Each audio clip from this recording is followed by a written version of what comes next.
Firstly, peeking. If your opponent knows about you or expects you, and you can afford to make a footstep, hug the close wall, and wide peek.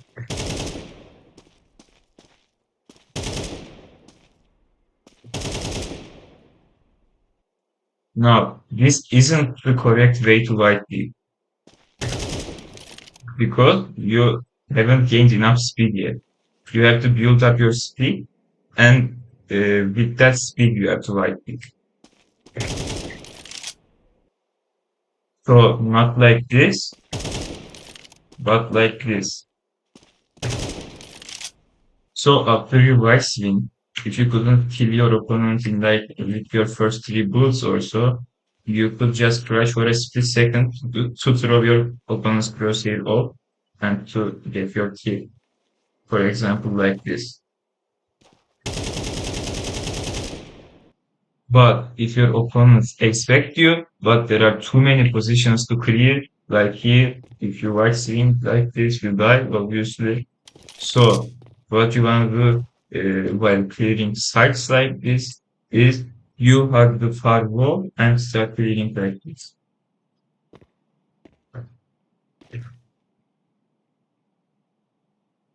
So if you think, for example, the open mid might have rotated to here, instead of clearing it like this, you can clear it like this with a wide swing from the closed wall, so the open can't hit you.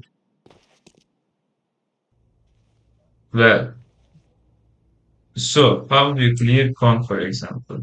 Well, obviously, firstly, you create this part from far side, like this one by one, and then one. So if you hug the firewall and peek one by one and clear everything like this, it won't work because the guy maybe is holding an off angle or like this instead of this, or he can be that much anywhere, right? There is not one angle you can clear. When you kick like this, your crosshair can only go to one place and you die if the guy is not there. So how do you kick this? You hug the close wall and you right peek like this. You are exposed to multiple angles still, even more than before. But the thing is, all these angles are very close to each other. And when you wide swing, your opponent's crosshair gets thrown off as well. So you flick. Wherever your opponent is, you flick to them. And your opponents will have to flick to you as well. So it's a 50-50 duel. If your aim is better, you win. Let's move on to the nade micros. After throwing a nade, you automatically switch to your primary weapon. But after throwing a nade, if you press 1, you will switch to your primary faster, which can be very useful. By using this method on your flashbang, you can throw double flashes so much faster as well.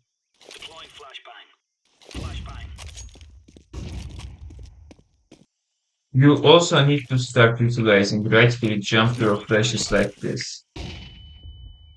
Now, I know that your opponents can easily dodge this, but there are some places that this flash could be very, very effective. For example, you can use it in tight choke points like K, like this. Let's see from the opponent's perspective. If he plays in K, he can dodge this, right? But his crosshair will be displaced and you will be easily able to kill him. You will just have to throw it, right? And he will have no chance. This position, same thing. Or you can just use it when they are coming to your side like this. There are so many ways of using this flash that if you aren't using it, you are definitely missing out.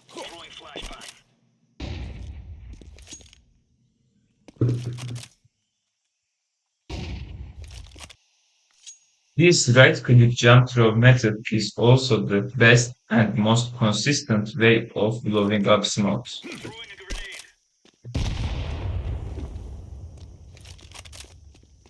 Now moving on to holding angles. If there is a slope nearby, it is one of your best options to hold from there. So if you hold A like this, imagine you are the T coming out from uh, the city model will be going like this. It will be very hard to eat. Some other examples are this position on mute.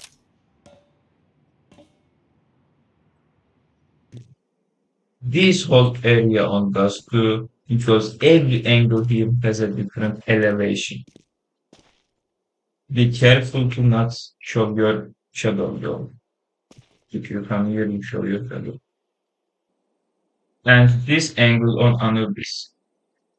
People struggling from this and this position should take notes right now. Now, another way of holding angles is off angles like this one. But everybody knows what an off angle is. What I am gonna show you today is off angles so strong that your opponent won't even be able to react. Like this one, where the team coming from it to clear donut won't even see you and you will be able to easily kill them. And this one with both the shadow advantage and you are not vulnerable to CT. And this one where the T coming from mid to clear cone won't even see you. And this one where you can quickly catch the first guy off guard and then you peek and get a spray down. Additionally, if you need to, you can hold short from this angle as well. Or this angle where you can headshot T's trying to take mid.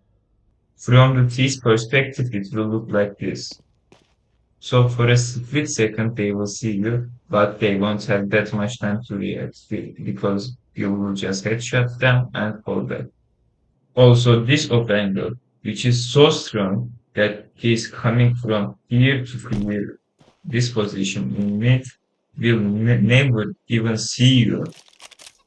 And if the T's don't go here, but they go from here instead and try to go from here, you will still have the advantage against them and they will not expect anything like this.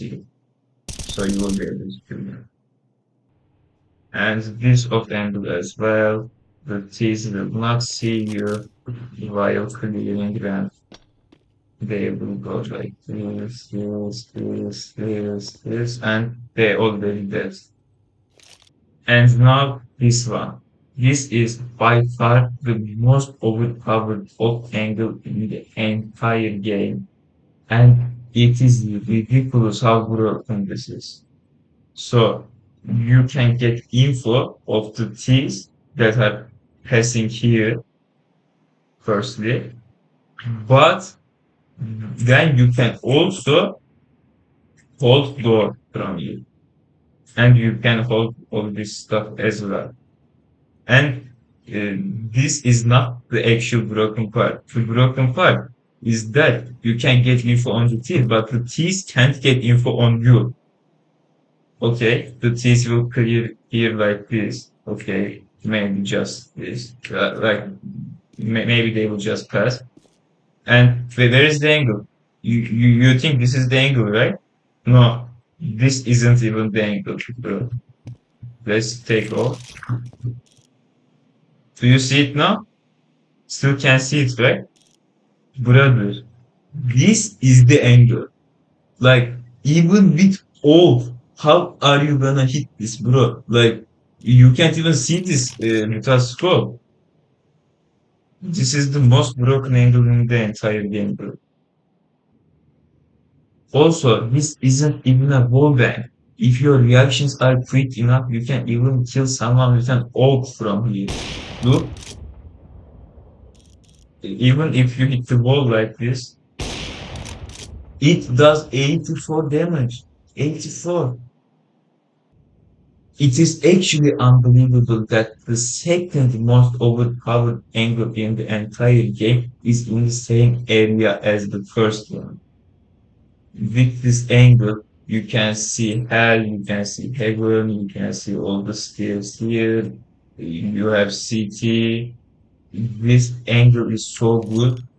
The keys to go like this, okay, clear, clear, clear, clear. Maybe this is smoke or whatever. So they will go like this, they will clear this. They will look at here like a bit, but it is extremely hard to see very well. Like this angle is so good. Even if they see you, they will have a hard time hitting your head.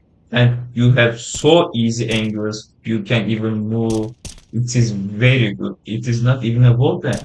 This is not a wall bang. So what do you do when you have no good of angles, no slopes that you can either fold, and you have run out of smoke? Then you play for time. If you are the only one on site, you play for time and wait for your teammates to get to you. And how you do that? For example, on A side here, you can play from good, you can stay back here. You have to use your remaining ability to try to delay them as long as possible, like this, maybe like this. But after throwing this flash, don't peek. So you just have to buy time in. There is no really holding sites in CS2. Like you don't just statically hold a site like this. If you get one, then okay. Then what? You will get traded. Getting one and buying no time is not enough. You have to buy time. Buying time is more important than kills. You can even evacuate the site, go here or something, throw some mace if you have any, and try to catch the overextending thieves. Try to catch their mistakes. And you can retake with your team after. Because after taking the site, the thieves will have used all their util if you have played this perfectly. So if you have exchanged your util with the thieves good enough, if your teammates also had you exchange util maybe on short, smoking off, and the thieves used molotovs here, flashes, you counter flash, all of these things, but these are macro decisions. Evacuating the site is macro decision. I will cover macro decisions on another video. This is micro decisions video. So let's get on to the next one. When I said holding angles is not viable in CS2, I meant against site execute. So if they aren't executing on you, holding normal angles is totally fine.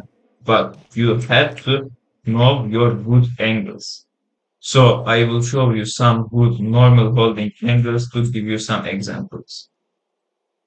For example, this and this and this, like this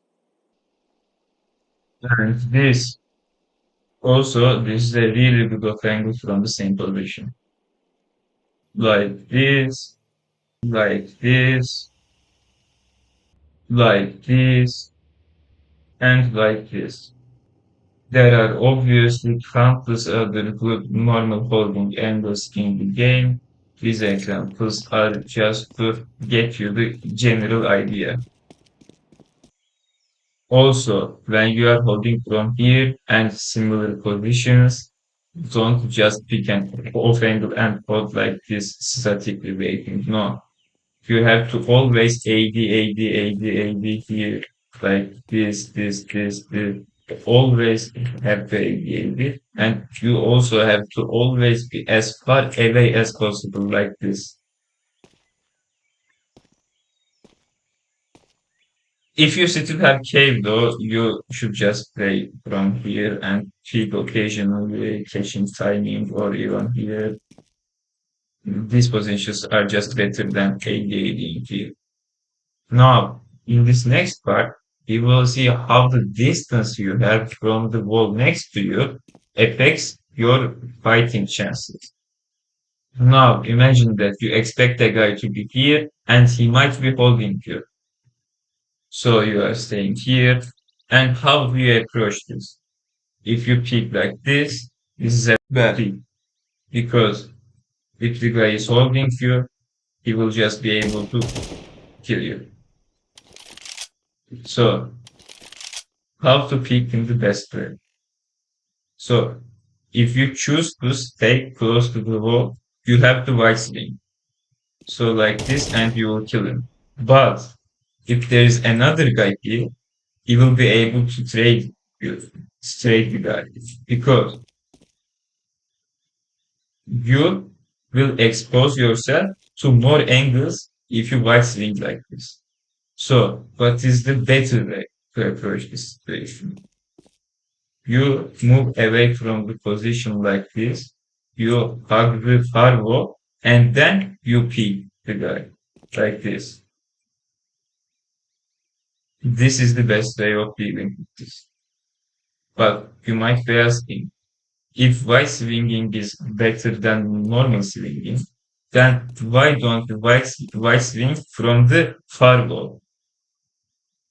It is not about the trade. There is even a bigger problem with this. When you are far away from an opponent, if you white pick in your opponent's screen, you will move slower. So it doesn't matter if you white pick. Like he will still be able to track you easily.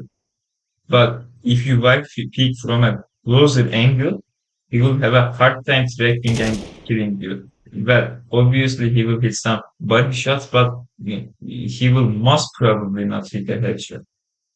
Like if we even want to make this more clear, let's imagine this. You are white swinging from here. In the guy's screen, like your head is moving from here to here instantly, like this distance. And if you had white swung from the far distance, you would go like this. It is very easy to trade.